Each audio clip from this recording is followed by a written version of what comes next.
Chagall. Quoi vous dire, je suis assez en colère après cette délibération. J'ai des enfants qui ont respectivement 13 et 16 ans. Ce n'est pas du tout l'exemple que j'ai envie de leur donner de la délation, de l'indic, comme vient de nous le dire Joachim Timothéo. Ce que vous voulez mettre en place, ce type de milice, elle commence à revenir.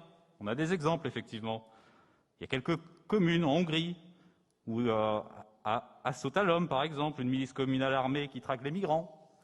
Là-bas, les gens, ils disent qu'ils défendent la patrie, qu'ils défendent l'Europe. C'est ce type de milice armée que vous voulez mettre en place à Montrouge? C'est assez détestable.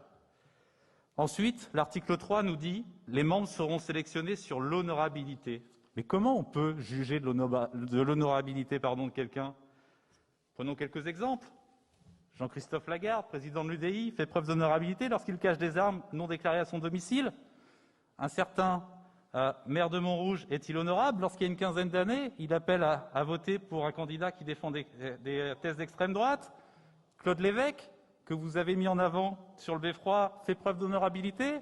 C'est ce type de personne que vous allez choisir, puisque vous avez effectivement le droit de les choisir. Dernière chose, l'exemple, vous n'êtes pas le premier à le mettre en place à Garches, dans les Hauts-de-Seine, puisque Garches l'a mis en place au mois de décembre, et je crois savoir que c'est un grand fiasco. Et ce n'est pas un hasard si seulement 5 à 6 000 communes les ont mis en place, soit à peine 15% des communes françaises, et en très très grande majorité des communes rurales dans lesquelles il n'y a ni service de gendarmerie, ni service de police municipale sur le territoire de la commune.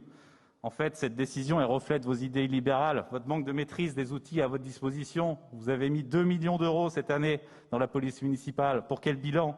Il serait bien plus utile de mettre en place des systèmes qui permettent aux citoyens de vivre ensemble plutôt que de les opposer. Et pour insister sur ce que vient de dire Joachim Timothéo, je suis assez étonné qu'une partie de cette Assemblée valide cette décision. Ça vous déshonore.